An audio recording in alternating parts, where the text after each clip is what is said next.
George Dixon, George Georgetdixon, Dixon. What is your birthday? 6 month, 8th day, 1926. 6 month. 6 month, 8th day, 1926. 26? Yeah. Wow, so how old are you today then? I'll be 91 this Friday. 91? This Friday, yeah. You look too young to be 90. Yeah. What is the secret? Well, having a good wife and a good relationship with her, that helps. That helps tremendously. Wow. And she kept me with good food. How long have you been married to her? Be 66 years on June the 17th. You are the endangered species here. Yeah, okay. Marrying for 66 years. Where were you born? I was born in the state of Washington, Pasco, Washington, in 1926. Mm-hmm. And tell me about your family when you were growing up. Well, my dad worked for the Northern Pacific Railroad, and we originally came from North Carolina, so I grew up a lot in North Carolina. So I've been in 2 states mostly. Yeah. How about schools you went through? Oh, went to Bonlee High School, which is in North, in Bonlee, and it's in Bonlee High School. Bonlee, Bonlee, and it's in a small. It's been torn down now. It's gone. Where in the state of Washington? No, it's in North Carolina. When did you graduate? 1945. So, since you born in 1926, you went through this Great Depression. Yes. You were 4 years old when the Great Depression occurred. Yes. How was it? Well, my dad was working for the railroad, but he got laid off. He got laid off part of it, and I got to know him. I was just a kid then, and we lived on a farm in North Carolina, 88 acres, about 90 acres of farmland. Must be hard. I didn't hear you. Must have been hard. Oh, yeah, it was. Farmed it with a mule, team of mules. Later got a tractor, but that was after I left. So I'm the middle kid of 2 brothers. I had one older than I am, one younger. We all served in the military. Mm-hmm. So did you know anything about Korea when you went to school and graduated? No. It was a foreign country to me, and I knew nothing about it. Nothing new about it. What about other countries in Asia? Did you know about China or Japan? Yes, I knew about China and Japan. Yeah. How? Did you learn about it? Well, we were at war with Japan, and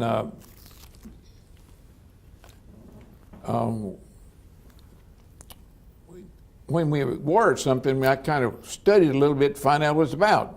And of course, we dropped the atom bomb over there, and that ended that relationship.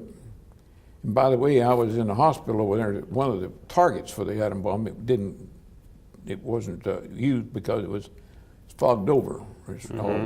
They couldn't get Kokura. You know what Kokura is? That's in the southern part of Japan. Oh, okay. But when did you join the military? I didn't join. I was drafted. When? Let's see. June the 21st, 1950. Oh, so right after I got married. And you were married at the time, right there? Yeah. Just and then you joined the military right before the Korean War. It was during the Korean War. I was drafted by Harry Truman's. Then it's not June 21st. The Korean War broke out June 25th of 1950. Right. So did you join? That was 1950. I was in 51, when I joined the military. Oh, 51. Yeah. So did you know that you were going to drag into the Korean War? No. No? Had no idea. So where did you get the basic military training? When I got married, it was Aberdeen, Maryland. Maryland? The Army Proving Ground. I had no combat training. I'm one of the few that ever did that. You didn't have a combat I training? had no combat training. What kind of training I did you went to receive? machinist school. Did that in Atlanta, Georgia. My diploma's right in there if you want to look at it. What did you learn? Be a machinist. Like what? Operating metal lathe, shaper, and milling machine, all that stuff. And a little bit about welding, not too much, but a little bit about welding. So were you good at it? Well, I was about, we had 33 in our class, and I was one of the top 3. Wow. So I worked for General Motors at the time when I was drafted, and I retired from them after 41 years. But, so when did you leave for Korea? Let's see, I left in January the 1st, 1952, got over there in February of 1952. Where did you landed in Korea? I landed in Incheon. Because I went to Japan first and then went in a ship around there to Incheon. And what was your unit? Well, I wasn't signed to any unit at that time, but I got assigned to the 40th Division, a 223rd Infantry Regiment, Item Company. 223rd. Regiment And went to almost immediately the front line. I was on. My wife's birthday is February the 12th, and I was on the front line right after the day after her birthday. That's why I remember that. So you said 223 Regiment and what battalion? The 223rd Regiment and the 4th Division, the 223rd and the Item Company. Item Company, I was having a brain cramp. So you riding into the front line Right in the front line. one day after the birthday of your wife Right, sure. in 1952. 1952. Where was it? It was in the kind of a rolling hills area, and we were on an outpost about 1.5 miles in front of the main line. I was told we were the most, I don't know whether it's true or not, we were the most northern troops in Korea. And whether that's true or not, I don't know. Do you remember the name of the post or camp? No, it was just out there in the wilderness. Just a place out there from, I will tell you about, I went on patrol from that group, from that out, and we went another further, probably 2 miles in the North Korea. I think we were in North Korea at the time. Mm-hmm. And my squad leader was George Smith, and he kept me very close to him because he wanted to keep an eye on me. And we came on the backside of a patrol, of the enemy patrol, and they opened fire on us. And I dived for a little mound of dirt that was about the size of a pitcher's mound, but on the slope. And my helmet fell off, but they hit my helmet. They didn't get me. They killed George. You almost killed. Almost, yeah, close, very close. How was it? How did you feel it? Well, it was so much going on. I didn't, you don't get your feelings there. And then while I've started this, I might as well tell you what happened. They had killed 3 of us, I believe, and we wounded a couple of guys. We were getting the wounded guy first. We fought the enemy off, and they left. And they were on a hill, over a hill. And anyway, we fought them off. And I stayed there with George Smith because he was just while the enemy had left. Supposedly all of them left. But it took us a while we got all the wounded out first. And then I stayed there with George Smith, and we didn't have stretchers for everybody. So Walt Farley was there with me, and he was from Chicago. It must have been probably 30 minutes that they got all the wounded out, and they got back with the stretcher. We put George Smith on it, and I was looking over my shoulder there, and all of a sudden there's a white flag appeared. One of the enemy wanted to give up, and I was the first one that he came to. I motioned him to me, and we captured a prisoner. And it wasn't anything special on my part. He just happened to be. How many? Huh? How many? One prisoner. And that's a North Korean? He's North Korean. How do you know? I don't know whether he's North Korean or Chinese. Right. That's when I have some money in there that came from him, and you may be able to tell where it came from, but that money. But I'm not sure. But I think he was Chinese. But anyway, I had his burp gun. This is another story. I got his burp gun. You know what a burp gun was? It was a very fire and a simple weapon that didn't fire very far. It was only really effective for about 50 yards or less. But it fired very, very rapidly. Called a burp gun, Russian made. And I had that for a little while. They took it away from me, and the reason why they took it away from me, they were starting to negotiate the settlement over there at the time, and the Russians swore under oath up there that they had not shipped any arms into Korea since the war started. Well, this made a liar out of them because it had a manufacturing date of 1951 on it. 1951? 1951 on the weapon. But Silkwood and Farley and I got to fire all the ammunition we had out of it just for the fun of it. And they took it away from me as evidence that they were lying up there. I don't know how many they collected in that order, but they collected one for me. Okay. Uh-huh. But you told me that you went to machinist school. I went to machine school. But you were infantry, just rifleman. Just like that. So it has nothing to do Had with your nothing MOS. to do with my training. No.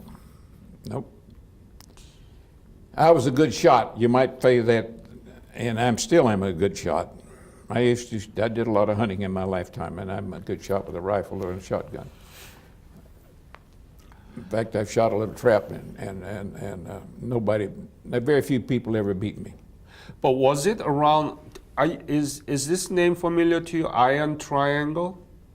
I'm not really sure where it was. It was over the right-hand side of the army in Korea, and then we were there only Punch Bowl? Heartbreak Ridge? Might have been in a punch bowl, but I'm not sure it was. Heartbreak Ridge? Does that familiar to you? No, it wasn't Heartbreak Ridge, no. Punch Bowl. More of like a punch bowl. Mm-hmm. And anyway, getting back to this prisoner, we had a new regimental commander at that time. Nobody knew who he was. He put out an order that very morning, he wanted to talk to a prisoner. And the first person to capture that prison was going to get an honorary 5-day in R&R Japan. I'm the one that got that. Wow, lucky you. And I talked them into it. Well, Farley had so much to do with it as I did because he searched him down, so we both got an R&R to honorary one. And this new regimental commander, nobody knew who he was Harry Truman's first cousin. You know Harry Truman, the president at that time? Mm-hmm. And I got to meet him just briefly over that issue. You mean you went to R&R with him? No, I didn't go to R&R. I went to R&R with Farley, but we met Truman. I met Louis V. Truman as a result of it. He shook our hands, and talked to us just a little bit. But what was his rank? Huh? What was his rank? He was a colonel at that time, but when he left Korea, he was the head of the division and he was a 1-star general. So Harry sent him over there to get him promoted. Okay. But he's buried out here at Grandview. What's his name? Louis Truman. First cousin to Harry. All right. And then what happened? Well, we left on R&R on Easter Sunday morning. We was at a different location on our front line then. They moved us away over to the north of Seoul. It was north of Seoul up in a very mountainous area. There was a hill right in front of us called, we called it another name, but it's called Marilyn Monroe Hill, or it was shaped like a big human breast. And the enemy was in it about 1,500 yards from where we were. We were on an outpost, and we were the closest people to the enemy. We left there, and I came back from my R&R. There was an awful fight going on, and I got back out there. I got to see a pilot. The plane had been shot down, F-84 had been shot down right between us and the enemy line. I couldn't see the plane that was burning, but the train keep you from seeing the plane. But I saw the pilot coming down, and enemy was shooting at him while he was in his parachute. He went limp in the parachute, and then I saw him hit the ground, and we had some binoculars up there. I said, he's still alive. He pulled his feet up underneath the parachute. So they put together a patrol to go out and get him, and Silkwood and Farley and I kept, with the machine gun, kept the enemy away from him. They were trying to get to him to capture him, and we laid down the bank of the fire there that they couldn't get to him, and we got him out of there. Turned out he was only hit, a bullet grazed the back of his neck. It did not break the skin, just burned it. And he shot his heel off his boot. That was where, but he went limp and faking they'd killed him. And we got him out of there. So you went to the UN R&R at the north of Seoul, and then that happened there? That happened when I got back. So you didn't really have an R&R there? Well, no, I didn't get an R&R. I spent R&R in Kokura, Japan. That's where I was at, yeah. Kokura, Japan. And Kokura was one of the R&R centers. They had three different ones over there in Korea, Japan, and I was in the Kokura one, which is a nice area. It's the southern part of Japan. Yeah. Were you scared when you were hit first with your helmet? Yeah, in a way. You're going to be afraid. You were married at the time. I was married, yeah. And when you're married in Korea, you get 4 rotation points a month. And I acquired rotation points a lot more rapidly than the rest of them in the plant. But we left the front lines about a week after July the 4th. It was in July, the middle of 4th. And I never got back in combat after that. I never left the front lines then.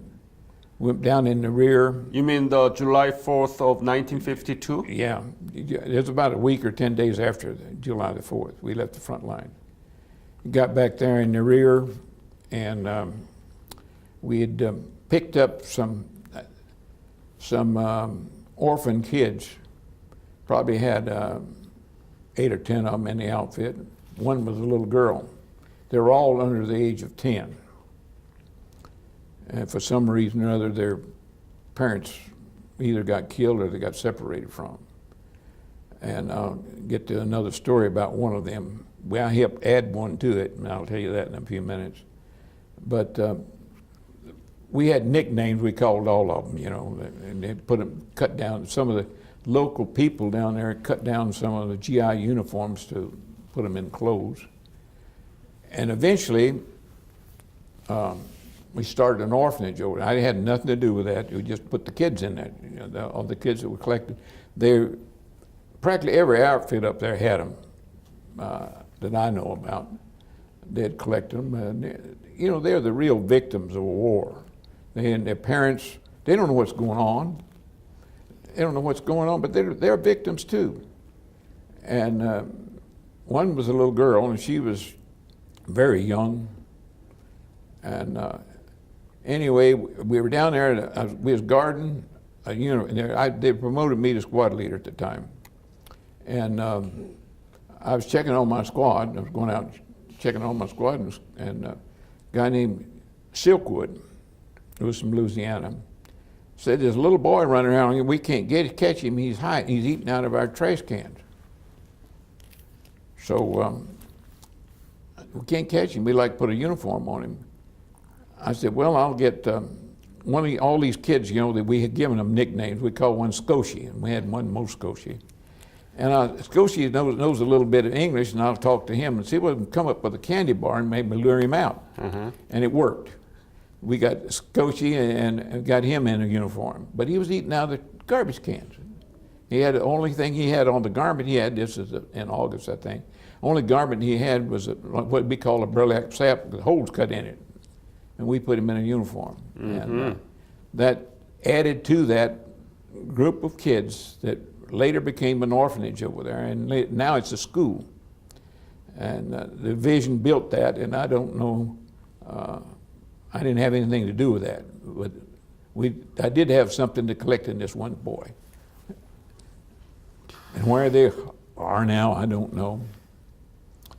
But what did you see the Seoul completely destroyed? Were you able to look around the Seoul Seoul city? was about 50 miles from where I was. We went through it, and it was, as I remember, there wasn't any paved roads in that place, hardly any. And it's a totally different city now. And I landed in Incheon, and that wasn't a beach landing. That landing occurred before we were there, but I did land there. What did you think about when you see this whole thing, Korea? What made you feel about it? Well, did you feel that it's a savage or it's barren, or what did you feel? Please be honest. What did you feel when you see this destroyed? Well, it's a country that I didn't know much about, and I didn't know much about the people, and it was a strange land to me, as America would be to them. And I had a little education, but I spent a year in college in the mountains of North Carolina. And I was active in sports, and I messed my leg up playing sports. But I re-injured the same leg over there and got me out of there. So you thought it's strange? Yeah, it's a strange land. People spoke the language that I didn't understand. And but did you know why you were there? yeah, oh yeah, I knew why I was there. Yeah, I was over there fighting a war. For what? And you know, that just puzzled me for a little while. But this is a strange land, and I've learned a little bit more about it since then because of that. We rescued Korea twice. They were prisoners of the Japanese, and then we rescued them from that, and then we rescued them again from the North Korean going down through there. And I wasn't a part of that. They drove them back just as they got back up there to where the 38th parallel is when I joined them, and I wasn't part of that drive. A lot of people, a lot of Americans lost their lives over there, and two of them right next to me.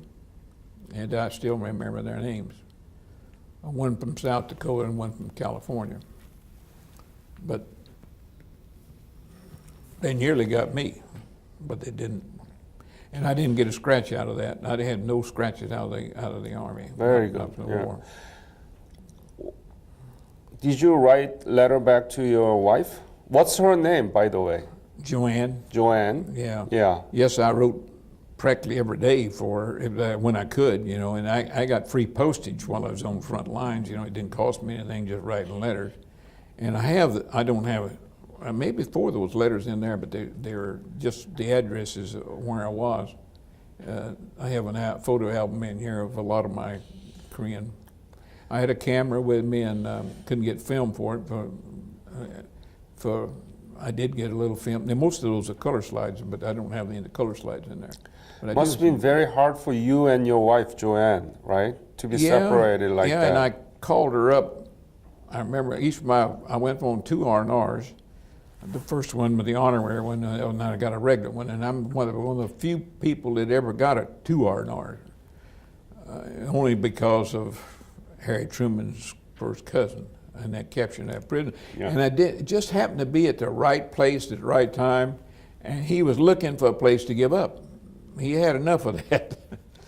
And that weapon that he had was evidence that they were lying out there on their negotiation. So, but Farley and I did get to fire the ammunition out of it. It was just for the fun of it. What did you write to your wife? Oh, I tried to not worry her too much about where we were, and I don't remember too much about it, but By the way, on that first R&R, she always told me, if you ever get a chance to get some dishes, get them over there. And so that first R&R, I went on this was kind of a funny story. They sold them at the PX up there, but the PX were kind of expensive. But you could go into the town. The guy told me where to go, and I walked in. It was about a mile and a half. I walked in there into one of their outlet stores and bought her a 98-piece set of china. In Japan, you mean? In Japan, and mailed it to her. It cost me more to mail it than it did buy the china. That means that they steal those, dishes or any other items and then sell it at the black market, right? And the bill of sales is in that album there. If I'll see it, you'll show it to you in a few minutes. The bill of sales is in there, and 4 of my letters are in there. But the only reason they're in there is so you can see my return addresses where I was at those dates, So that's the only reason they're in there. What was the most difficult thing during your service in Korea? If I ask you one thing, what was the most difficult thing to you? Well, facing the enemy. That was the most difficult thing. You never knew when one of those bullets were going to hit you, And they, by the way, that firefight that started as a result of us rescuing that pilot lasted for about 10 days, 8 or 10 days, because we had a big. They were shooting it to knock my machine gun out with the mountain guns. Those mountain guns are like the old Civil. They were 75 caliber, 76, and they got my machine gun after about 3 shots. But the first one, thank goodness, the first one was under it, and it gave us Silkwood and Farley and I a chance to get out of the harm's way, and we got in the back there and laid down in a trench. And about the 3rd shot, they hit that machine gun and knocked it up in the air about 40 or 50 feet and bent the barrel of it. But in the process, we had a big 90 millimeter cannon back there on the artillery piece back there, and it dug into the hill, and they started knocking the mountain guns off. And I heard they got 7 of them. I don't know whether that's true or not. But then, as a result of that, about 3 days later, their artillery, which was over the hill, was shooting at this 90 millimeter. And for 2 days, it took them 2 days to hit it. And I heard, and I don't know how true it was, there was 300 rounds of artillery rounds, incoming rounds, before they broke it out. And that was almost around the clock deal, except we'd send up a spotter plane, and he'd get up there, they quit shooting. And they had some good information, and you couldn't find out where this artillery was coming from. We knew basically where it was coming from, but you couldn't pinpoint it. And anyway, this happened for about 3 days. Mm-hmm. And that was really the worst part of it, because you never knew one of those was going to hit you. And they killed 6 of our guys in that bunker over there. I don't know why they didn't get out of there, but they didn't, and they thought they were secure there. They punched a hole in it and got those guys. Let's talk about the soft side of it. Where did you sleep? What did you eat? And how much were you paid? We ate sea rations. All the time? All the when time, you were in all the the front time line, I was on right? the front lines. If you got it, about every 5th or 6th days, I can't remember exactly, but we rotated people out of our front lines back to the rear when they'd get a shower and clean clothes. And when you went back to the rear, you could eat good food. It's just like Army cafeteria, but you had a tray to eat out of it. It was pretty good food when you went back there. What was your favorite menu out of sea ration? You want to hear the worst one? What is it? Worst one is corned beef hash. Everybody's saying that. Corned beef hash. Why is that? Oh, Too salty or what? No. If you can imagine eating a bunch of grease of lard, that's about what it was in, and you had no way of heating it up. We were out on the front line. We had no way of heating it up. It's all cold. I see. And some of the best ones was, and you might laugh at this, was beans and Franks and beans. One of the best ones. That's what others saying too. And I'll tell you, it's a good way to lose weight, because I went to Korea. I weighed about 160 pounds. When I got off the front lines, I weighed less than 120. So it's a good lose weight, and now I've gained a lot, all that back plus. Where did you sleep? Was it in the trench or? We slept in the trench in a sleeping bag, and we was 2 hours on and 2 hours off.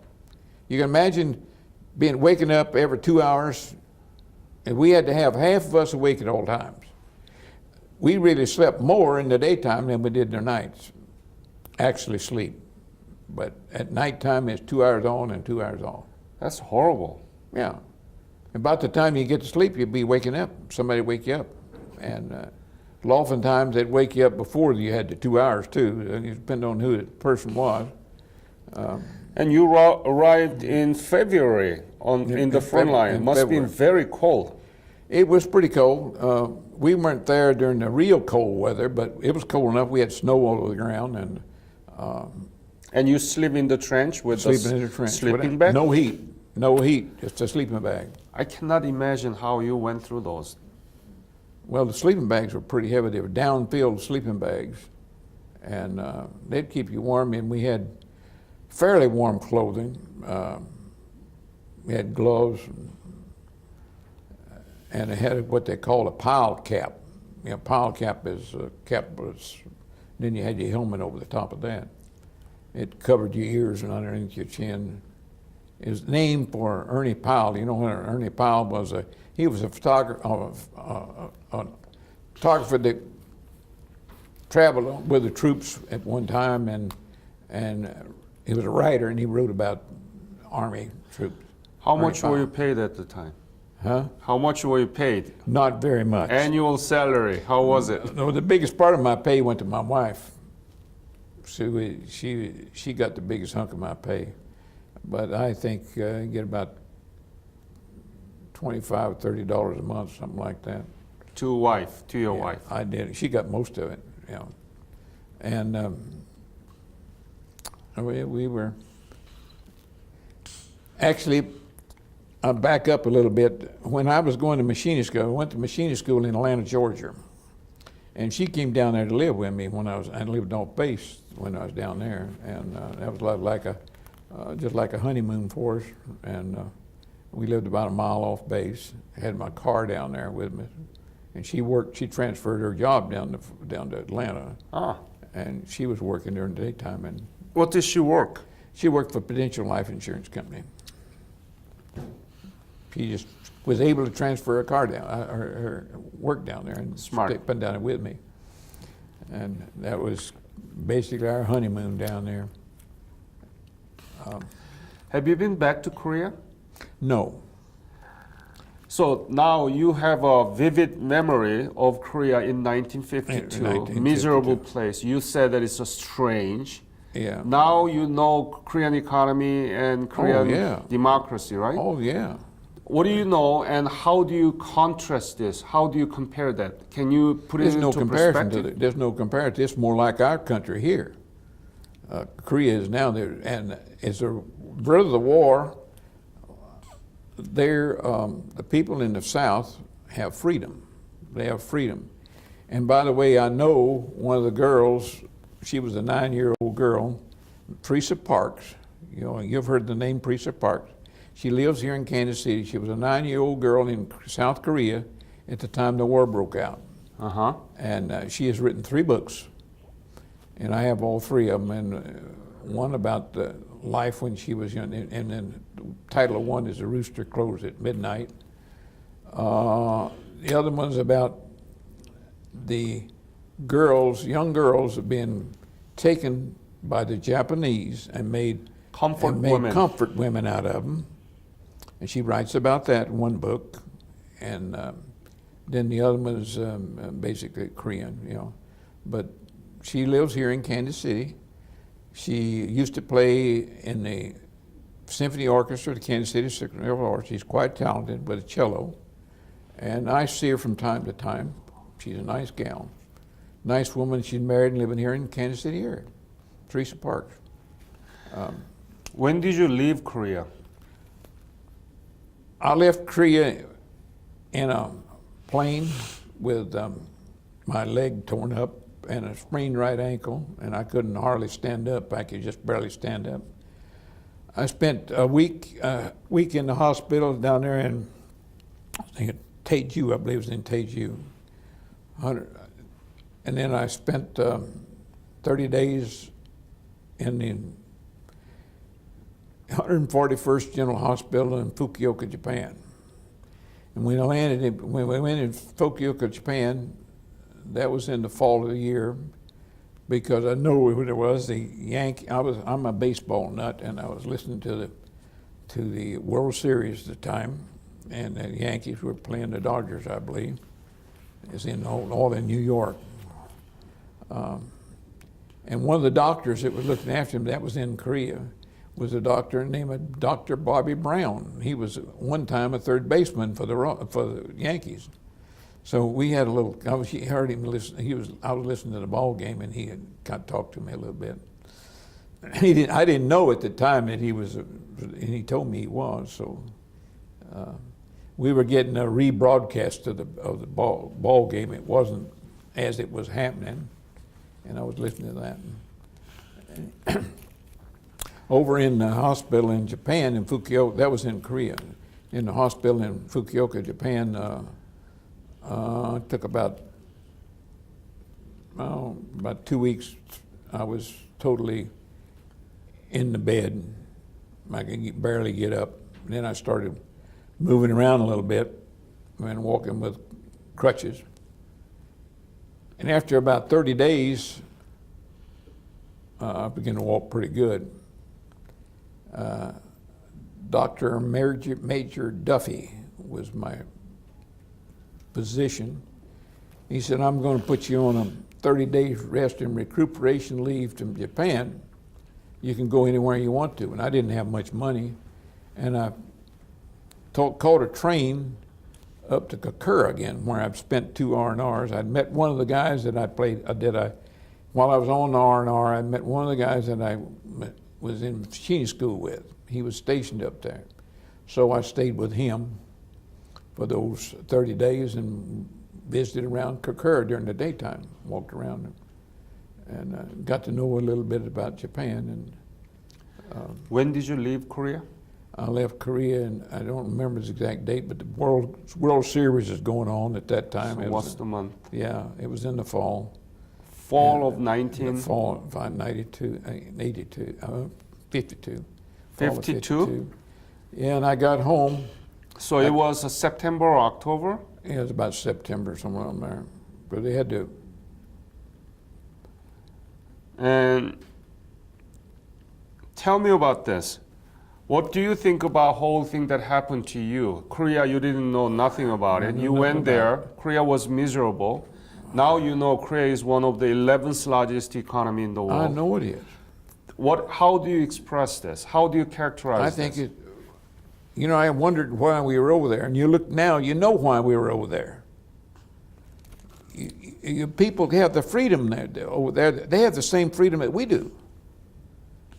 And this Jack Bird in the North wants to take it away from them. He wants to enslave South Korea again. I have mixed feelings about that. I think that they were. It's a good thing that we did that. Tremendous thing. But it's hard to me to deal with the fact that we lost so many guys, GIs over there. You know, there's more people killed in Korea in 3 years than there were killed in Vietnam in 10. 10 years, yep. And people don't realize that, and we were treated not too kindly when we got back to the States. I remember I had about 3 months left in my military before I could get a discharge, and they stationed me down at Camp Crowder, Missouri. And I was given tests then to new inductees and grading them. We had an IBM machine that automatically graded them. You just ship them in there. And while I was down there, I took the test again just to see what I could do on it. And I improved my score a little bit, but not a lot much more. But that was a fun thing to do when I was down there. And I had a lot of, my wife came down there to be with me. We only had Monday, Tuesday, and Wednesday that we were doing this. Thursday and Friday, and I was living off base. I was living off base in a campground, and I really got to know my wife again. We read a lot of books. We had access to a library and read a lot of books. So what do you think is the legacy of the Korean War and your service? Well, at the time, I didn't think it was a good thing, but Harry Truman did a tremendous thing to that. Look at the freedom they have. Freedom is not free. A lot of people lost their lives doing that, and I think it's a good thing. But when I was over there, I didn't think that way. So are you proud of your service? Yes, yeah. For a long, long time, the best thing I've done since I've been out is join this organization, because it bothered me a long time. Why? And the best thing I had is a bunch of other guys that went through similar stuff to me, and I wouldn't trade that for anything. These guys are all my friends. You told me that your grandson is going to go to Korea. Yes. What's going on? Tell me about it. What's his name and what he's doing? He's a relative. He's not really my grandson. He's my grandnephew. He is quite talented with music, and he plays a cello, kind of a bass instrument.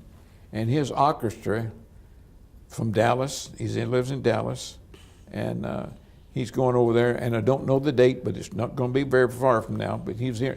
I was in there talking to him yesterday. He didn't know the exact date yet, but they're all scheduled to go to Korea as a group, and they're going to sing over there, perform for somebody. And isn't that wonderful? The country you saved, now your grandnephew is going there. Yeah, it is. And he's quite talented. He's about 6 foot tall. You know, nice guy. Spent some time with him yesterday. And he played 4 numbers for us, my wife and I. And he's a nice kid. His father is got to be pretty wealthy. I'll tell you a little bit about him. When he's quite talented, and he plays in the Dallas Orchestra. My nephew plays in Dallas Orchestra. Bass violin, but he won a musical scholarship to SMU, and while he was down there, he met 2 guys that were Vietnam veterans, and they bankrolled it. They wanted to start a company that does background checks on people, and while he went to detective school to start this company up, and they bankrolled it. Well, about 15 years ago, they wanted their money out of it, and some New York firm wanted to buy it out, and they bought it out and made them all multimillionaires. Uh-huh. All 3 of them multimillionaires, and they hired him back to run it. So that's why he's still down in Dallas, and that was his son that's so talented with it. The whole family is talented with music. Thank you for sharing that. Any other specific episode of your battle experience in Korea that you want to share with us? Well, I'm going to tell you about the little boy in the lumber garden. I think I mentioned that a little bit, he became one of those guys. And the rescuing of the pilot,